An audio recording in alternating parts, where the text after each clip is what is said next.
Lux presents Hollywood. The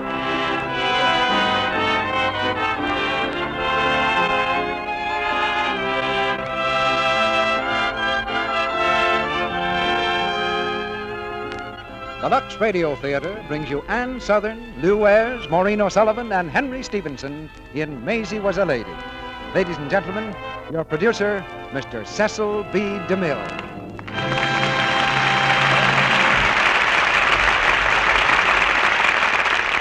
Greetings from Hollywood, ladies and gentlemen.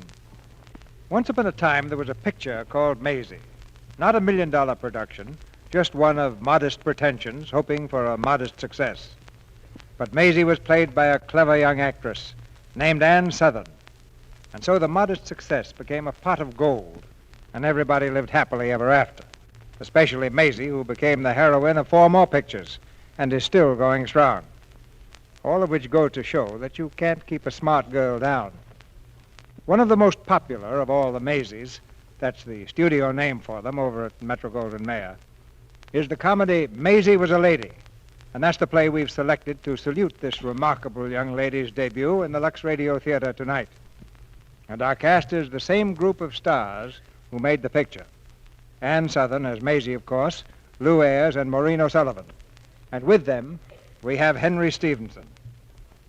Maisie herself is a chorus girl, but a bit more versatile than the average. In the beginning of tonight's play, for instance, she has a temporary connection with the circus, where she gives a sterling performance as the headless woman.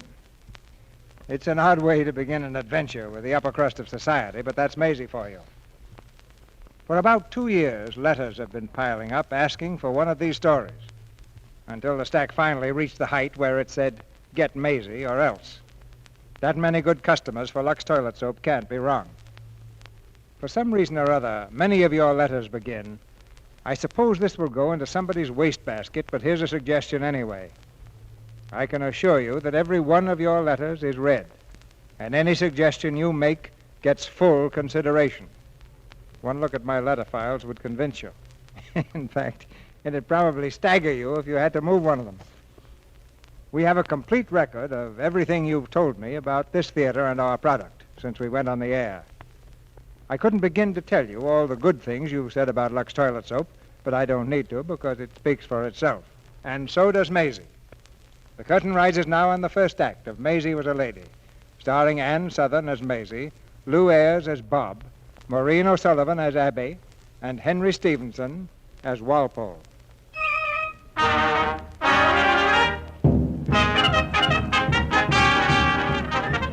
Step right up, ladies and gentlemen, step right up. The line forms on the right as we present the greatest sideshow attraction in Hudkins' three-ring circus, Marva, the headless woman. Marva, she has no head, folks, but Marva lives and breathes like you and me.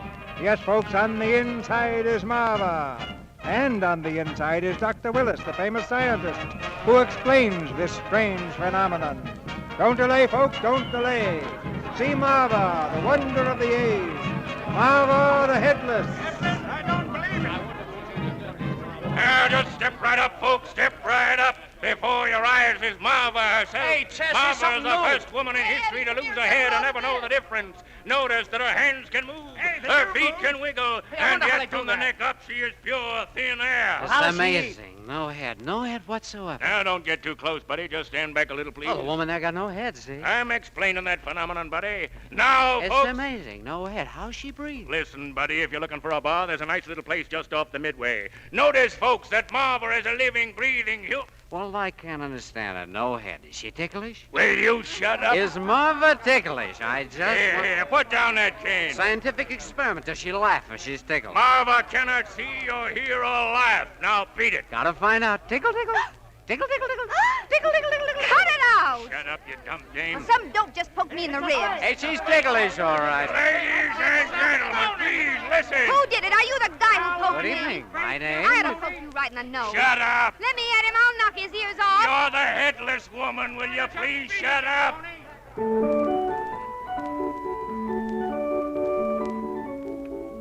Now, what a flop you turned out to be. Why'd you have to squawk anyway? Well, I couldn't help it, Doc. This was the best yap act in the outfit. 2 bits of take and turning them away. Gee, Doc, I'm awful sorry, but it won't hurt business none in the next town. He was tickling me, and I guess I was kind of jumpy. You know, my first day's working so long. You can understand how it was. Hey, Doc, where are you? Here, boss, in here. Well, what happened? Did this dame ball up the act? I'll say she did. Come here, you. Ow, let go my arm. Them rubes nearly took me apart out there until I give 'em back that 2 bits. You're hurting my arm. Yeah, get your stuff and get out before I break something over your conch. Okay, I get the idea. Just don't try to back it up with any strong arm display, buddy. I got quite a technique in the clinches myself. Well, who settles up with me? I got $3.55 coming and the train fare back to New York. On your way, sister. Beat it. Oh, look, forget the train fare, but I gotta have my pay. Gee, this leaves me in an awful jam. Oh, come on, have a heart. Go on, scram. Have a heart, that's a laugh. There isn't enough heart between the two of you to decorate a valentine on the head of a pin. Go ahead, leave me flat, broken, stranded. Take my $3.55 and go out and buy yourselves a couple of drinks. But as long as I'm buying them, do me a favor. Be sure they're good and strong and poured out of a battle-marked rat poison.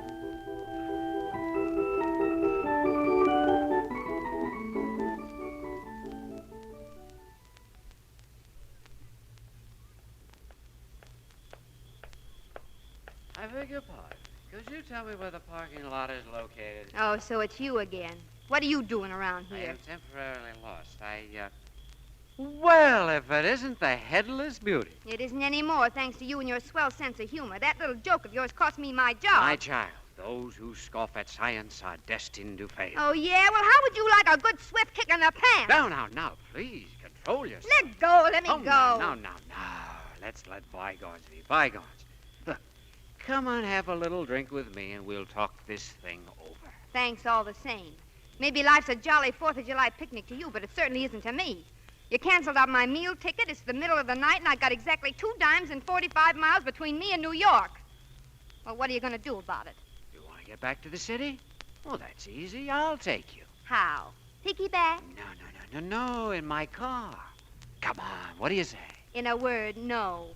I don't have to see a newspaper picture of the accident to know how I'd look sprinkled all over the highway. Well, what's the next idea? I know. You take my car. Sure, you take my car, and I go home in a cab. Then nobody gets sprinkled around.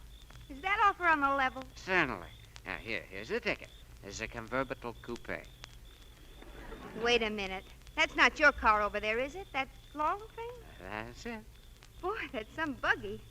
Well, what do I do with it when I get back to the city? Well, just drop it off at the Carlton. The Carlton Hotel. Gee, you must be filthy rich, mister. Well, let us just say I am rich. Okay. So long. Wait. Kiss me goodbye, my sweet, for we shall never see each other again. Oh, yes, we will, honey. I got a bad habit of looking at the dummies in department store windows.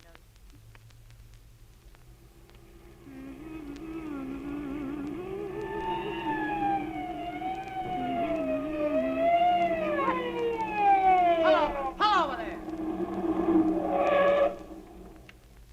Evening, officer. Hiya, sister. Kind of new to this neighborhood, aren't you? Brand new. This is my first visit, and I'm on my way out. You're from Brooklyn, ain't you? You pegged it. South Brooklyn. Friend of Ralston's? Ralston's? Never heard of them, except maybe the Hutsuts. What street do they live on? Don't get gay, lady. Let's see your license. What license? Your driver's license. Trot it out. Hey, what's the idea? I was only doing 25. Hand over your driver's license. Well, I would if I had one. Where'd you get this car? I borrowed it. Is that a crime? Oh, you borrowed it. Who from? The fellow that owns it. Or at least he said it was his. What's his name? Well, I don't know. We weren't formally introduced. And what's your name, sister? I go by Maisie Revere, but my right name's Mary Anastasia O'Connor. Oh. Now, yes. Oh, car thieves are getting better looking every day. You didn't pick yourself any cheap job either. One of the Ralston's cars. Every cop on the pike between here and Montauk knows the Ralston's cars. So come on with me. Oh, look, now you got this all wrong. You can tell it to the judge in the morning. Let's go. Am I to understand that I'm under arrest? Yeah, come on. You know, there was a pinhead worked in the carnival with me. Funny he never mentioned having a son on the police force. Well, I guess he had his pride, same as anybody.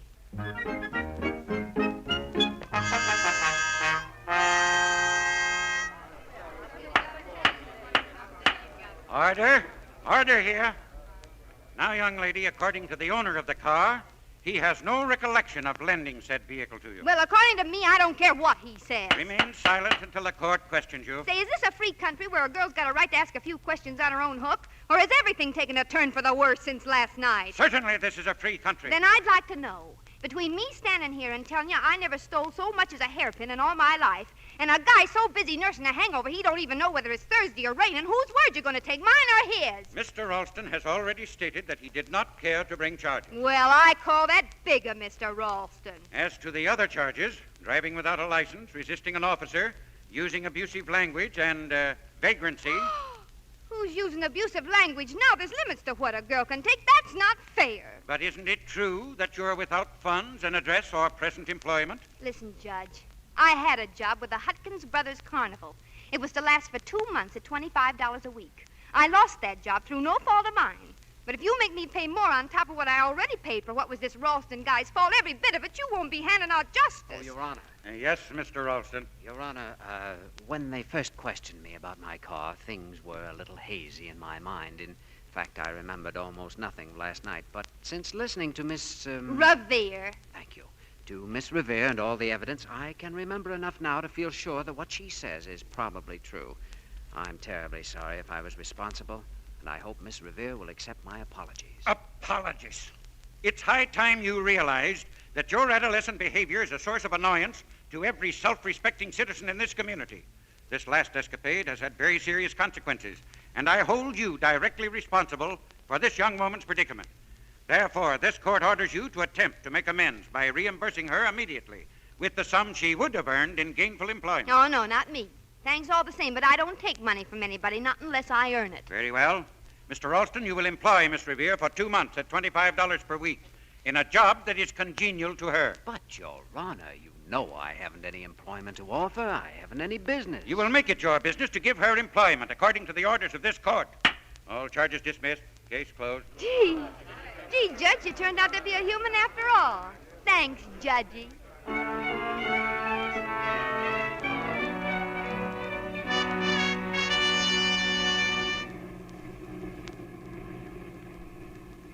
Would you mind telling me where we're going? Not at all. I'm taking you home. Who's home?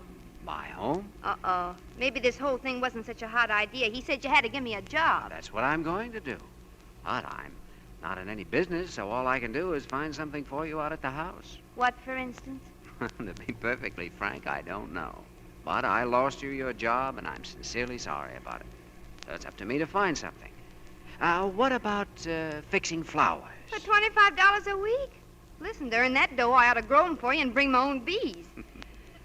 Look, you and your folks eat at home, don't you? Sure, sometimes. Well, then couldn't you use someone extra to put it on the table and wash up? I'd be okay at that. I'm cleaning them quick. Well, of course, if you don't mind doing some kind of housework. I just didn't like to suggest it. What's the matter with housework? Not a thing. I only thought, well, being in theatrical work most of your life... Listen, you do my kind of theatrical work 'cause you're hungry, and I mean for meat and potatoes, not for glory. Okay, mister, you got a new maid. Swell. Say, you know something? What? It's hard to believe. What is? The change in you since yesterday. Are you really this nice, or are you afraid of the judge?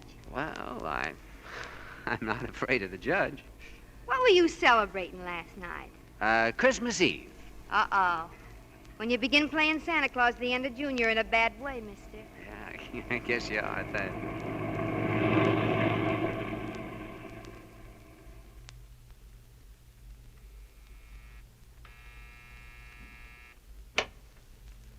Oh, good morning, Mr. Roberts. Morning, Walpole. Sorry, I forgot my key. Yes, sir.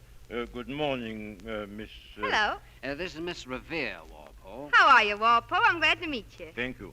How do you do, Miss... Revere, but you can just call me Maisie. I'd feel at more home if you both would. What do you call yourself, Mr. Ralston, Bob? That's right. Walpole, that is Maisie, is stopping with us for 2 months. Yes, Mr. Roberts. At a salary of $25 a week. Yes, Mr. Roberts. Look, maybe you better tell him I'm the new maid. He's getting funny ideas. Yeah, of course. Maisie's our new maid, Walpole. Find something good for her, will you? Oh, anything you got open will do fine. I did a walk-on as a maid in a show once, so I'll know how to act, even if the routine will be kind of new at first. You are a theatrical personage, miss? Well, I've been in show business most of my life. Maisie, Walpole will take care of everything, so if you'll excuse me. Oh, certainly, Bob. Go right ahead. I'll be seeing you around later. Sure, of course. Follow me, miss. You bet. Boy, some joint you got here. Joint, miss? Yeah. Yeah, the lobby of Radio City's got nothing on this. Say, does Bob live here all alone? Miss Maisie, you mustn't... Oh, you mean he's married? Oh, mercy me, no. Oh. Well, go on. Mr. Robert lives here with his father and with Miss Abigail, his sister. Only 3 people in all this space. How do they find their way around? Drop pebbles?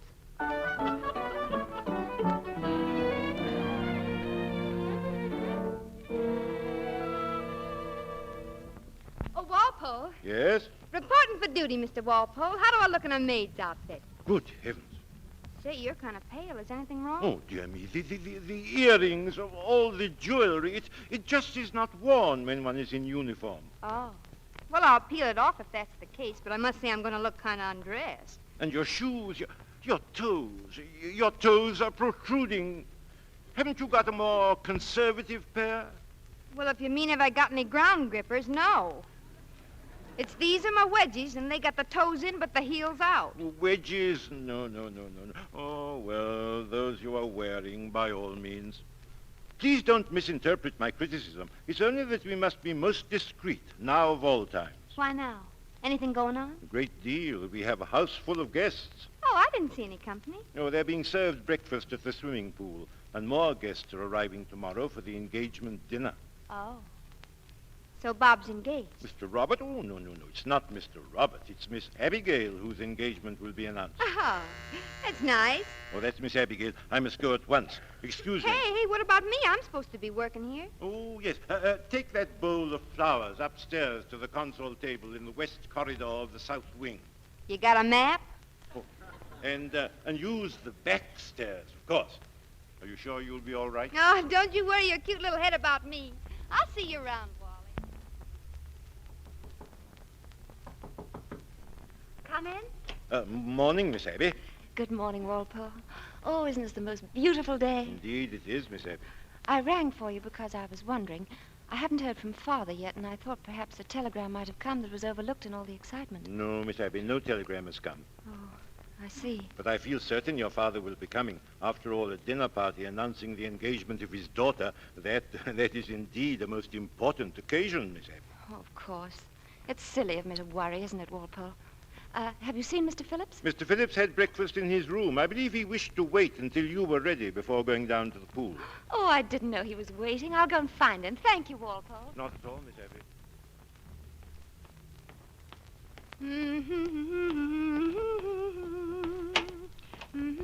Well, good morning.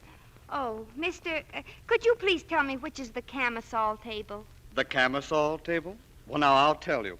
The console table is that one over there. Oh. Thanks, Bud. You don't know your way around very well, do you, Peggy? I know my way all around, and the name is not Peggy, Charlie. The name isn't Charlie either. It's Phillips, Link Phillips. I'm a guest here. That's nice. Goodbye. Oh, wait a minute. What are you made up for? You're no maid. What is this, a rib of some kind? Yeah, a county judge down at Bell Harbor. He's very comical, keep you in stitches. A judge? I don't get it. Well, pardon my frankness, but I don't care if you get it or not. Out of my way, brother. Don't go. Just as fresh as you're cute, aren't you? Mm-hmm. We used to have a saying on our block, I'd rather be fresh than stale. Oh. We girls used to say that to nasty little boys. It's a corny old crack, but it's still good enough. Link, oh, Link. Coming, darling. We'll spar a couple of more rounds later. Goodbye. So long. Hello, Link. It was sweet of you to wait for me. Why, never mind waiting, Abby, if it's for you. What? No kiss this morning? Of course, darling. How's that? Wonderful. Come on. Well, everybody to his own taste, said the old lady as she kissed the cow.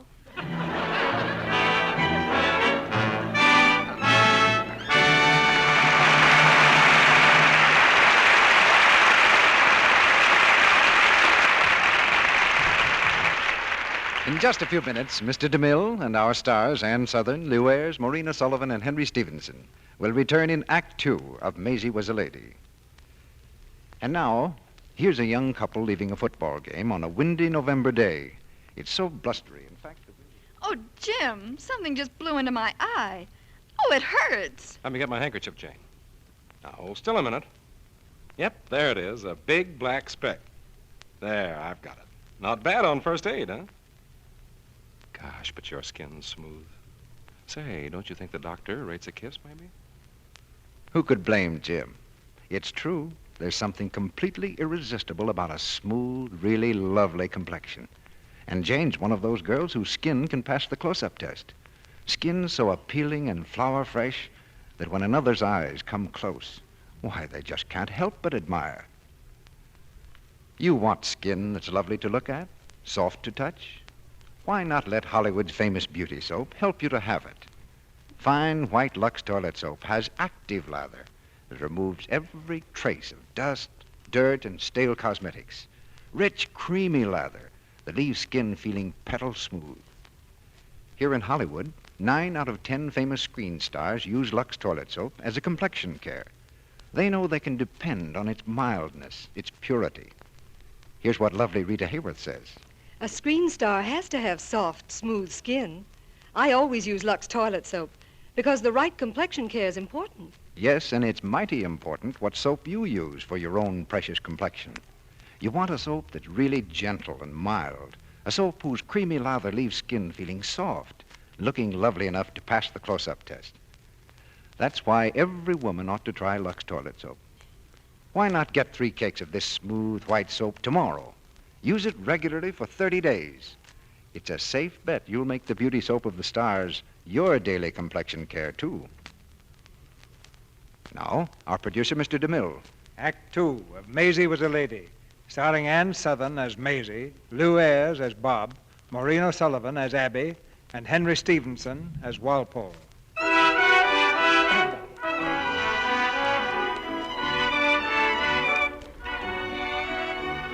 Maisie, the former headless woman, is really losing her head as a housemaid.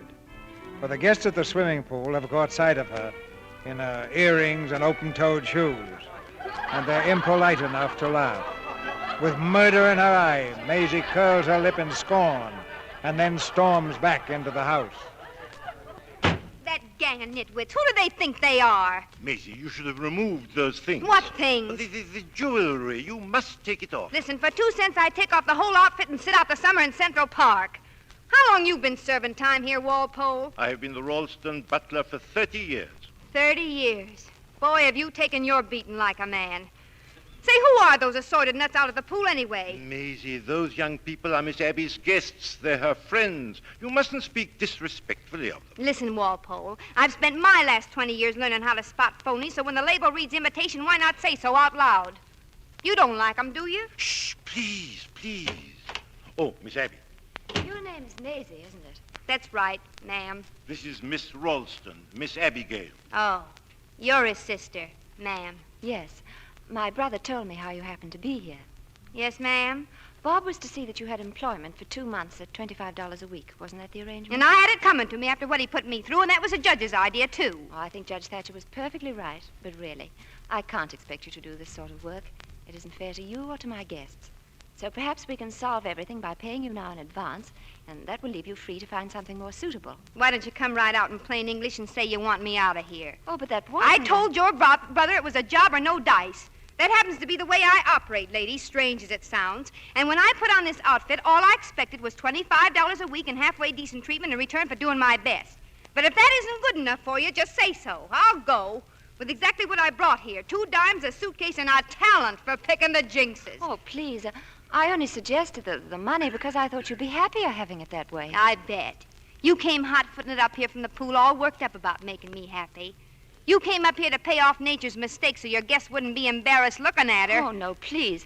Oh, don't feel that way. Yeah, well, maybe I don't know the ins and outs of being a maid, but that crowd of yours wouldn't be held over for a second week in some spots I've played. Oh, if they were rude to you, if we were rude to you, I'm sorry. Oh, skip it. Looking back on it, I didn't behave so hot myself down there, just now with you. But your brother lost me a job yesterday. Today he's very swell and very sorry, and I thought this job would be okay. Now it's curdled on me. You can't blame me for being burned up. No, I don't blame you a bit, Maisie. I'd be burnt up myself. Only please don't go. I know just how you feel about not wanting to take the money without working for it. Really, I do. Yeah. Well, maybe you do at that. But in 8 weeks, I'd tangle with one of those goldfish down by the pool just as sure as fate. They'd give me that, well, darling, she's too laughable. I mean, really, and I'd give 'em a right cross. Oh, Maisie, I'm sure that won't happen again. Look, here's an idea. Nora's been taking care of me. She's my personal maid, but she's very busy with the house so full. Wouldn't you try that job? Well, being your personal dresser, you mean? Huh? Oh, yes. I'm sure you'd find it pleasant. Well, I might give it a trial. Okay, Miss Abigail, it's a deal.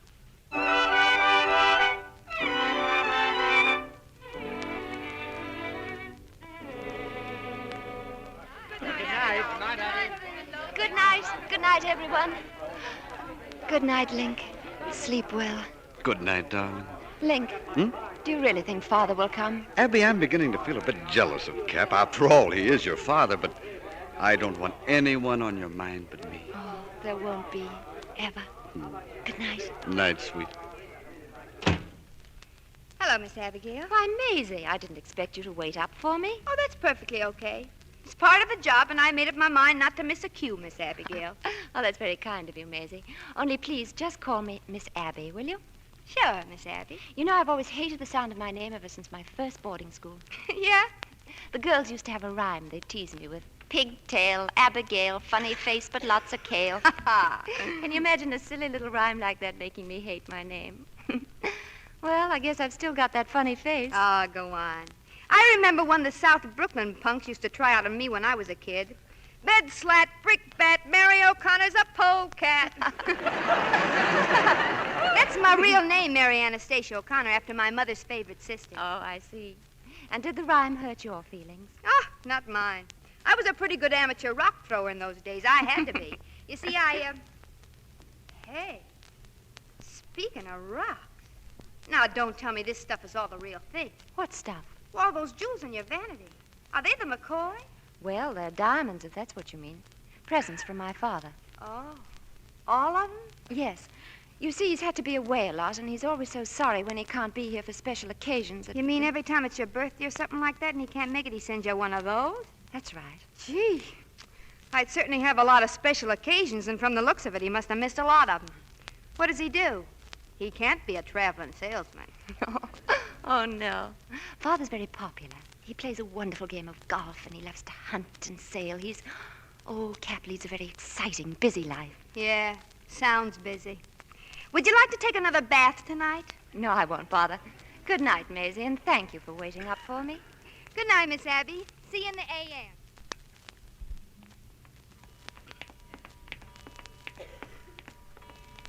$3:00 and all well. 3:00 and all well. Hey, Bob.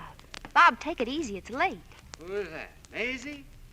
Well, of all the people I could have met, the only one I wanted to meet, I met. Hiya. Hiya. Well, what are you celebrating tonight? Groundhog Day? No. Christmas Eve. I'm loyal to Christmas Eve. Say, it isn't always Christmas Eve with you, is it? No, just almost always. Maisie, will you forgive my presuming on a brief acquaintance? Well, I don't know. That depends on what counts as presuming around here. Well, I would like to venture the remark that you strike me as an ideal companion for Christmas Eve. Mm-hmm. That is my reasoned conclusion, and I stand by it. Yes, sir. Good company. Fun. Thanks. I wish you'd said that sober, pal, but thanks all the same. Now, let me take it a step further. You would also be a charming companion at a roller derby, a midget auto race, a Michaelmas. And though it would cause no end of consternation, though limousines would rear and lorgnettes would crash to the floor, you would grace my arm in the diamond horseshoe at the opening of the opera. Boy, oh boy, oh boy, oh boy, would we have fun. Oh, I get it. That little green man is here again. In the words of George Noel Gordon, Lord Byron, there be none of beauty's daughters with a magic like thee. In the words of Maisie, Lady Revere, get yourself a new stooge. I'm going to bed. Oh, no. The night is young. And though we might stinko, I'm young, too. Oh, come on, Maisie. Sit down and chat with me. There. Now, I've listed your fine qualities. Tell me what you like about me. Well, there was a guy who spoke up in court when he didn't have to. I liked him fine. Go on. And when that guy made a mistake and hurt somebody, he was man enough to own up to it. I liked that, too. Sally? And he was so polite, treated me like a lady. A simple case of noblesse oblige. Yep. Looking back on him, he was a great guy. But, brother, that wasn't you. Lady Vere de Vere, I am one and the same. Your stratosphere prince, Flash Gordon. Get out of my way, funny man. I'm going. Oh, then take my advice and travel by air. It's the modern way. Safe, quick, and quick. Wait, I'll show you. Hey, where you going? Up the stairs. Gotta get altitude, don't I? I'm gonna take a power dive. Listen, come back here. Look out below. Get off that banister. Look out. Don't slide down that banister. You'll break your silly Here neck. I come. Look out.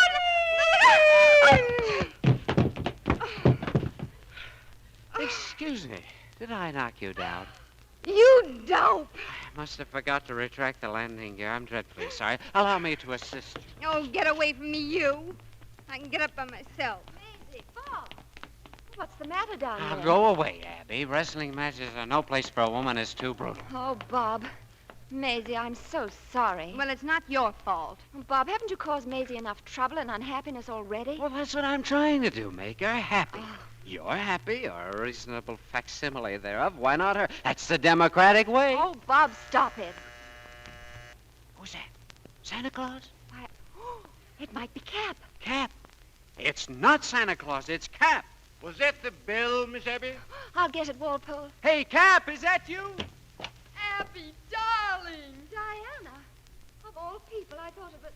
Oh, Bob, it's Diana. Diana, the plot thickens. Isn't it foul, my barging in like this? Oh, Di, it's a wonderful surprise. Quite a surprise. Bobby, dear. Fine are my claws. How are yours? Same old adorable Bobby. I thought you were in San Francisco. Darling, I was until I read about your engagement. Oh, is it in the newspapers already? Angel, of course. And isn't it the most amazing piece of news? How'd you take it? Standing up or sitting down? Silly. I was thrilled, speechless. Oh, Walpole, how nice to see you. Thank you, Miss Diana. The Venetian room, Miss Abby? Bob will carry Miss Diana's bag, Walpole. And now you and Maisie must go to bed, please. Very good, Miss Abby. What's good about it? Night, Maisie, my sweetie pie. Yeah. Merry Christmas. Come on, Di. There's so much I want to tell you. Darling, I should think there would be. Well, that's the end of the day, I hope. Yes, I believe it's safe to retire now. What a place. Boarders dropping in any old time. And if you ask me, that one seemed kind of anxious to get here. Hmm? Yeah, and I noticed that Bob kind of gave her the old brush off, too. Yes, I'm afraid Mr. Robert was not quite himself this evening. Oh, yes, he was. It was this morning he wasn't quite himself. For him being sober and nice and making sense is a character part. That's the real Ralston, that speech-making drunk. Oh, Maisie, no. Oh, Walpole, yes. Mr. Robert has a fine scientific mind. Preserved in alcohol. I assure you you're quite wrong. Shall I show you my scars? I've known him since birth. Yeah, I know. But then again, all babies are cute. I realize it's late, but won't you step into my sitting room for a moment? Oh, Walpole. Not you, too. I beg your pardon? No. I beg yours. That day here has done things to me. Come on, I'll go in with you. I've kept a scrapbook of Mr. Robert's activities. He showed great promise once. Believe me, you're misjudging him. The easy chair is comfortable. Thanks. Now, here's the book. All his old photographs. Now, look at this one. Mr. Robert in 1920. He was 6 then. So he was on the wagon only 20 years ago. Well. Here he is with his first cup. He sure bought a man-sized stein to begin on. Oh, that's a trophy. He won it in competition with 5,000 boys of his age. Doing what? Cutting out paper dolls? Building the best model airplane in the country. Maisie, he won that trophy for 5 straight years. No. In 1930, he went to the Massachusetts Institute of Technology. His record was brilliant. He would be one of the leading airplane designers in America today if he'd remained to graduate. Well, I guess he didn't have time. Too busy leaping from jag to jag. In his junior year, he won the McBride Scholarship, a signal honor, I assure you. It was then that he left. He came home that Christmas and never returned to college. Christmas? Yes. I was opening the Florida house. Mr. Ralston was visiting friends in Rio. Miss Abby was in school in Switzerland. And Master Robert was all alone. He got lit up like a Christmas tree, and he stayed that way ever since. I could hardly be fonder of him if he were my own son. If you ask me, Wally, it's too bad he isn't. He's going through a phase, that's all. This is just a phase. Yeah. The phase on the barroom floor. Good night, Wally. Good night.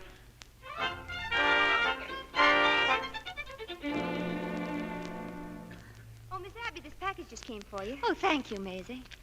Oh, it's from Cartier's. Here, let me help you. I never opened a package from Cartier's before. There's a card, Miss Abby. Oh, let me see. Oh, holy smokes, will you look at that, a necklace. And look at those diamonds. Gee, there must be 1,000,000 of them. Hey, what's the matter? The card. It's from Cap. Your dad? Oh, does that mean he isn't going to be here for tonight? He can't make it. He wishes me happiness. Oh, gee, I'm sorry, Miss Abby. I'm awful sorry.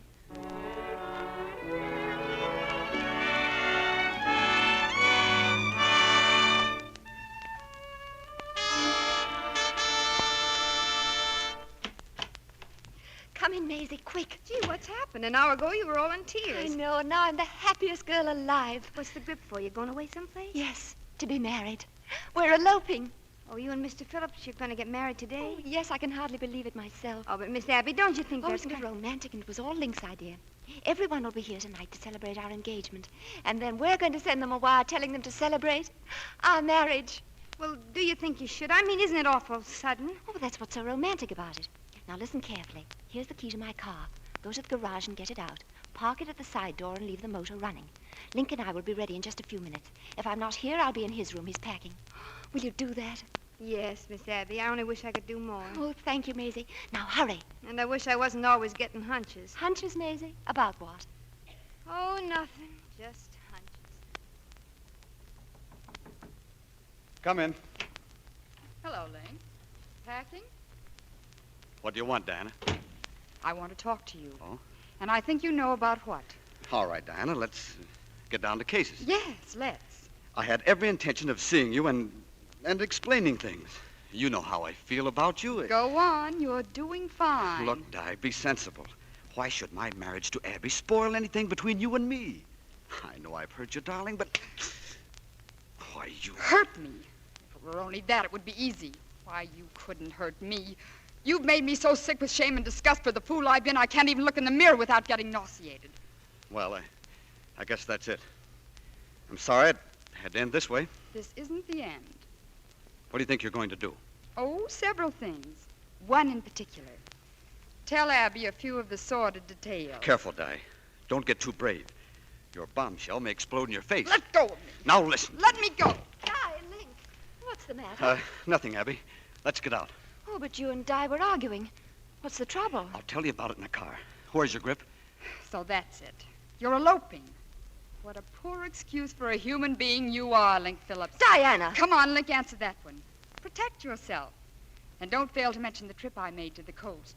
5 horrible weeks trying to get Uncle Alec to consent to my marrying you without cutting off my allowance. Marrying Link? Abby, are you going to stand here and listen to this rot? No, I'm not. The car's ready, Miss Abby. Thank you, Maisie. Will you bring the grip from my room? Well, I got it already. Here it is. Goodbye, Diana. Oh, Abby, for the love of heaven, wake up. Stop being deaf and blind while every one of your so-called friends laugh at you. You're buying something that will make you hate yourself. Take it from me, Abby, I know. Mr. Link Phillips just jilted me for the Ralston million. Stop it. I don't want to hear any more. That's a lie. I did tell one small lie when I said I read about your engagement in the paper. Well, I didn't. I read about it in a letter from Link. Let me share it with you. My darling, I'm engaged to marry Abby Ralston. I know you will understand the reason.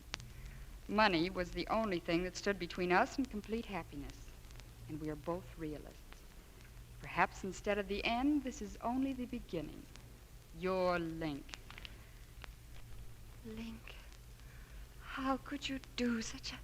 I'm so ashamed. Oh, Abby, listen. Wait. Oh, too bad, Link. Worse luck next time. Au revoir, darling. What are you looking at? Nothing. I'm nearsighted. I can't see that far down.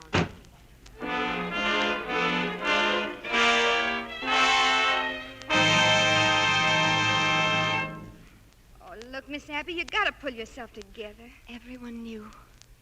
Everyone's been laughing. Oh, Miss Abby. They've always laughed. All my life. Well, maybe we better shoot a wire to your father, huh? I've been deaf and blind. But I can see now. I can see myself. There's never been anyone. I always thought there was something wrong with me because no one ever liked me. At school, any place. And then when Link... It all began with Link. All of a sudden it was so wonderful. Link loved me and I had all the friends in the world. Everything was different. But it wasn't. Link didn't love me. Those people, they were pretending because of the money. Just like him. And I haven't changed one bit. Pigtail, Abigail. Funny face, but lots of... Don't, honey. Please. Oh, Miss Abby. Miss Abby, you just sit tight. I'll be right back.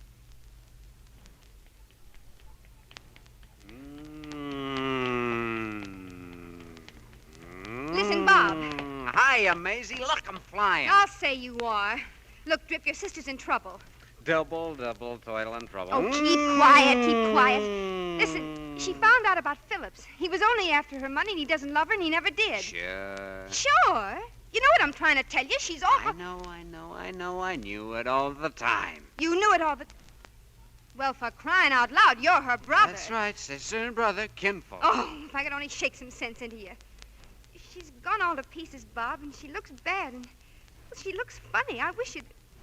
Oh, never mind. You wouldn't be any help. Call the doctor. Call the doctor. Get him here right away. You hear? Wally, what's the matter? It's Miss Abby. I went into her room. She was lying there on the floor. She's taken poison. We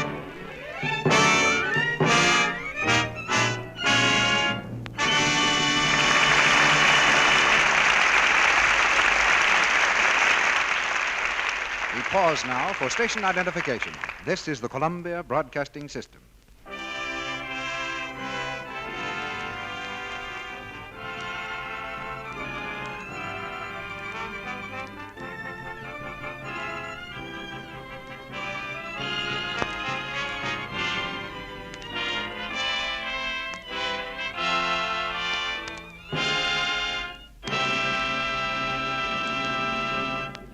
After a brief intermission, Mr. DeMille presents Ann Southern, Lew Ayres, Maureen O'Sullivan, and Henry Stevenson in Act 3 of Maisie Was a Lady.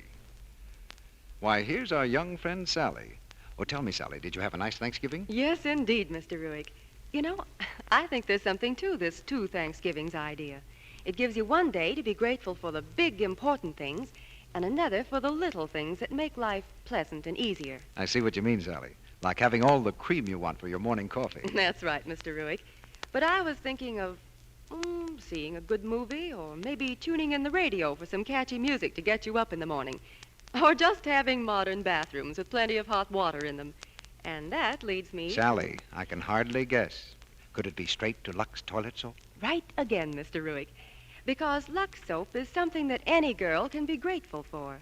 Why, every time I unwrap a smooth, fragrant white cake, I think, isn't it nice to be able to get all that luxury so easily? Easily and inexpensively, Sally. But even though Lux toilet soap costs just a few cents a cake, it's as fine a soap as money can buy. Yes, and just think how many active lather facials there are in a single cake. Well, that's an interesting thought, Sally. I'm sure it's something the ladies in our audience will want to hear more about. Won't you tell them how to take a Lux soap facial? Why, you just pat that wonderful Lux soap lather lightly in. It's so creamy and smooth. Why, it really seems to caress your skin. You rinse with warm water and follow with a dash of cool. Then pat to dry with a soft towel. Now, when you touch your skin, it feels beautifully smooth and soft. Looks so fresh, too. There you are. Thank you, Sally. Here's an important thing about Lux toilet soap. It has creamy, active lather that does a wonderful job. It removes stale cosmetics and every trace of dust and dirt thoroughly. Yes, this fine soap gives your complexion gentle, cherishing care it needs. Try Lux Soap Active Lather Facials for 30 days. They'll help you keep skin soft, smooth, appealing, the way you want it to be. Now, Mr. DeMille returns to the microphone. Curtain rises on the third act of Maisie Was a Lady.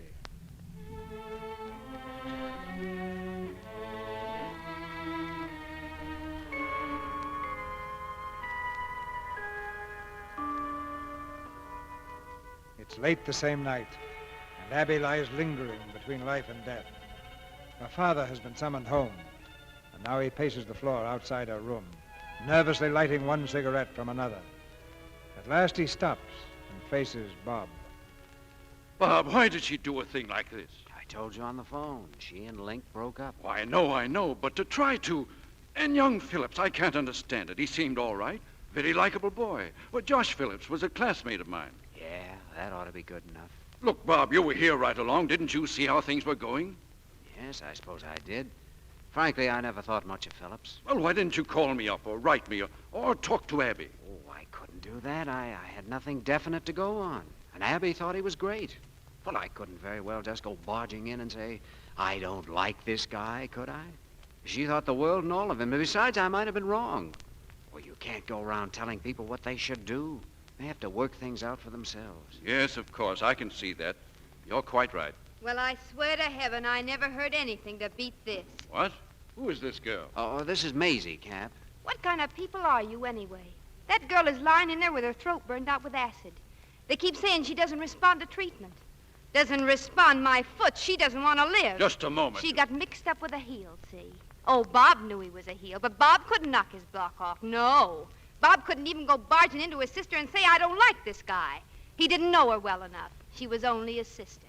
And you, Mr. Ralston, you didn't know what Phillips was like. For all of you, he might have been Dracula. But his father was in your class, so that makes him okay. Now, look here, You shut up. I've only started. Sure, girls have been crossed up by men before. It's happened to me, but I always bounce back. But why couldn't Abby roll with it? Cry her eyes out for a while and then say, well, that's that? Because he was everything to her. The sun, the moon, and stars. The friend she never had, the family, everything. She's been starving and freezing in this Grand Central Station of a house for 18 years. What are you talking about? I'm talking about a little kid who never had any love.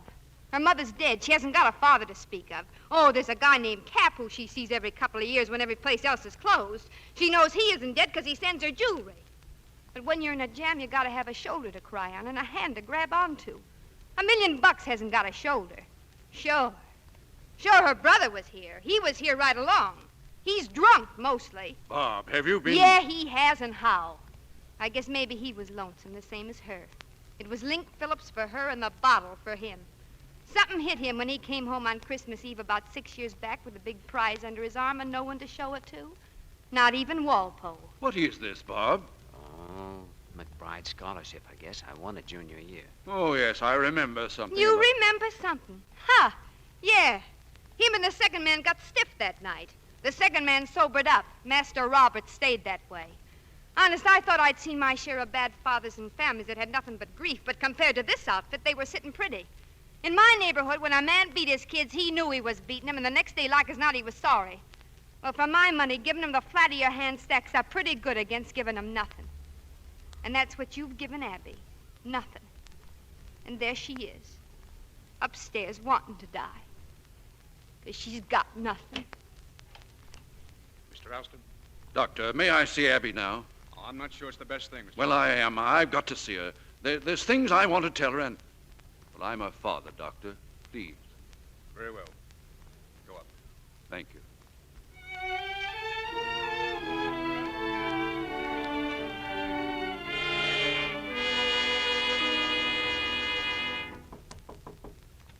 Who is it?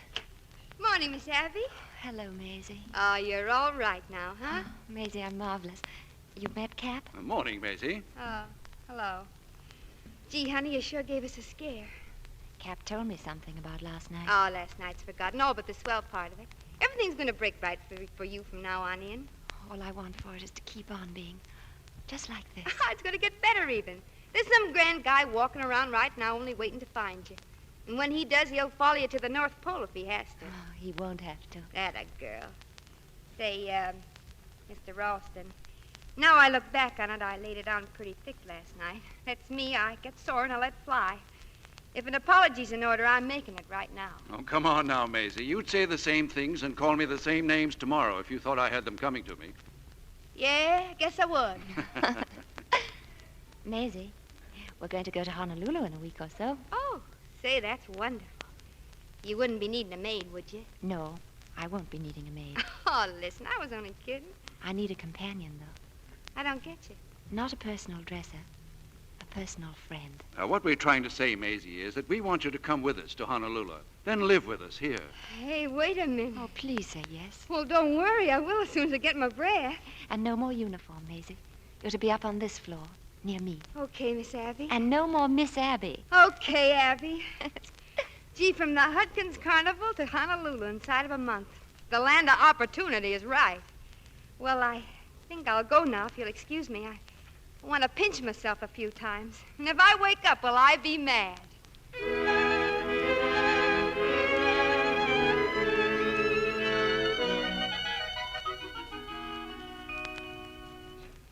Maisie, sit down. I don't know how to say this except to just say it. Well, say it. Well, I can pretty well guess what kind of an impression I must have made on you. I know what I think of myself. But, Maisie, there are going to be some changes made. And when they are made, I'll have a whole lot more to say to you. Oh, Bob. Well, couldn't you kind of say it and block it out and fill in the details later on? No, that's all, Maisie, for now. But I'll be around with plenty to say when you come back from Honolulu with Abby and Cap. Oh, you're not going? Not on your life. I'm starting that repair job now. Well, will you go now, Maisie? Will you, for Pete's sake, take that silly, adorable face of yours out of my sight quick before you knock a set of good resolutions for our life? Oh, honey. Hurry up with those alterations, will you? Mr. Robert, Miss Abby's asking for you. Thanks, Walpole. On my way. Gee. Hiya, Wally. May I congratulate you, Miss Maisie? Hey, not so fast. That's up for a while yet. Miss Abby told me you were to be her companion starting today. Oh, that? Oh, yeah. Isn't that swell? Gee, so much good luck all at once has got me winging. Yes, things are changing rapidly. I think there will be other clippings to add to my scrapbook now. Yeah. Maybe even pictures of a wedding someday. Oh, yes. Yes, of course, Mr. Robert will marry someday. What kind of a girl do you think he'll pick, Wally? I really don't know. I don't know at all. She'll be beautiful. Of that I'm quite sure. Charming, intelligent, well-bred. What? Someone who will fit perfectly into this house, whose fine background and education and good taste will help her to make it a home for him. And it is permissible to hope for their children. She will be a lady in the finest sense of the word. Oh, sure. Well, I got a couple of things to do, so I... Oh, yes, of course. You'll be moving upstairs. Would you wish someone to help you? No, thanks, Walpole. I'm used to being on my own. Thanks, though. Thanks for everything. You're quite welcome, Maisie. Well, Lady Maisie, you can never say it wasn't wonderful while it lasted.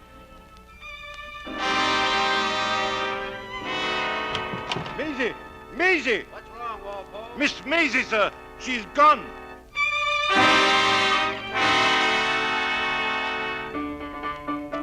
And 1 and 2 and kick and turn, and 1 and 2 and kick and turn, and 1 and 2 and kick and turn. All right, girls, all right. That'll do. Break it up. 10 o'clock tomorrow morning. Nice work there, Maisie. You're doing swell.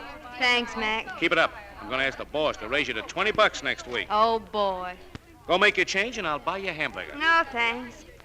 I'm just going to sit here and rest my dogs a minute. Okay, be snooty. I won't be lonesome. Hello? Bob. What's the idea of making me comb this city for 6 solid weeks trying to find you? What made you think you could get away from me? Oh, Bob, what did you have to do this for? Just when I was getting so I didn't think of you even, sometimes for as long as an hour.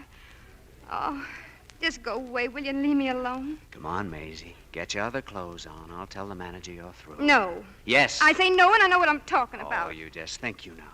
Oh, I can guess what went through that squirrely little head of yours, but it's all bunk, Maisie, bunk. And get it out of your mind for good. No. I was dreaming along there for a while, and then I came to and got that pink cloud out of my eyes. No, honey, the old crack still goes. East is east. Oh, now, will you stop quoting Kipling? Look, hurry up. Chasing you has lost me plenty of sleep. And the factory opens at 8 in the morning. The factory? That's right, we make airplanes. Well, you've heard of airplanes. Come on, come Bob, on. I've been over all this. There's only one answer for the both of us. That's right, and I've got it. No. Then add it all up again because you've made a mistake. You've got no right to come in here and get me all upset so I don't know whether I'm sitting or standing or what. And just when I was getting myself straightened out so good, now I don't know what I'm doing. You're doing what I tell you. And you can't give me orders. Yes, I can from now on. What are you going to do about it? Oh, honey. What do you think?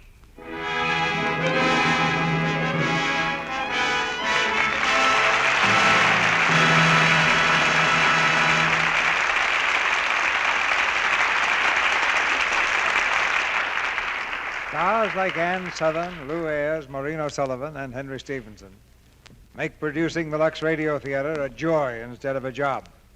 The stage is yours, mates. Thank you, Mr. DeMille. And Maisie thanks you, too. It's people like Maisie who make the world go round a little faster. In fact, she leaves even a veteran of Tarzan pictures like me a little bit breathless. I guess these youngsters have no stamina, CB. It's a coincidence, Henry, that we have 3 of Hollywood's most popular series represented here tonight. Besides Maisie, there's Maureen, who has been Mrs. Tarzan for several years, and Lou Ayres, of course, is that brilliant young medico, Dr. Kildare. Well, you might have retitled the play Tarzan's Mate Calling Dr. Kildare to see if Maisie was a lady. Oh, Ann and I discovered another coincidence during rehearsals. We went to high school together back in Minneapolis. An orchid to Minneapolis for sending us both Maisie and Dr. Kildare. And here's one more coincidence for you, Mr. DeMille. I'll bet Ann Southern and I use the same soap. And what soap would that be, Maureen? I mean Lux soap, naturally. What about it, Ann? You're right, but it's no accident. Millions of women have picked Lux soap as a help in keeping their skin soft and smooth. That's just good judgment. 2 such lovely ladies can't be wrong, especially about Lux soap. And now I know the audience is anxious to hear about next week, CB. There's a lot to talk about, Henry, because our play next week is A Man's Castle. And starring in the same part he played in the Columbia picture, we present Spencer Tracy. Co-starring with Spence, we'll have Ingrid Bergman in one of the finest love stories the screen has ever given us. A Man's Castle is a play that's worthy of the talents of Spencer Tracy and Ingrid Bergman, and I think that's enough to recommend it to you for next Monday night. It's enough for me, CB. Yes, we'll all be in your audience next week. Good night. Good night. Good night. Good night. Hear that, Maisie? Sounds like another date.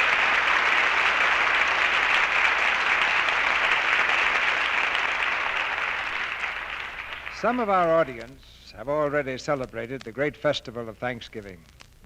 Others will observe it this coming Thursday. The day matters less than the spirit, because we have many reasons to rejoice this year.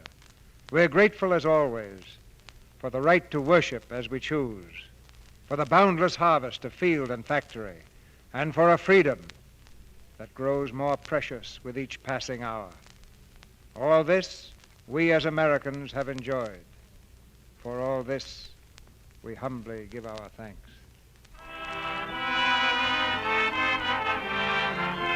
Our sponsors, the makers of Lux Toilet Soap, join me in inviting you to be with us again next Monday night, when the Lux Radio Theater presents Spencer Tracy and Ingrid Bergman in A Man's Castle. This is Cecil B. DeMille saying good night to you from Hollywood. Ann Southern, Lou Ayres, and Maureen O'Sullivan appeared tonight through the courtesy of Metro Goldwyn Mayer.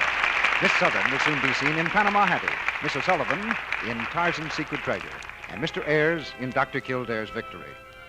Heard in tonight's play were Gene O'Donnell as Link, Tori Carlton as Diana, Boyd Davis as Cap, Griff Barnett as Judge, and Charles Seal, Eddie Marr, Warren Ash, and Dick Ryan. Tune in next Monday night to hear Spencer Tracy and Ingrid Bergman in A Man's Castle. Our music was directed by Louis Silvers, and your announcer has been Melville Ruick. This is the Columbia Broadcasting System.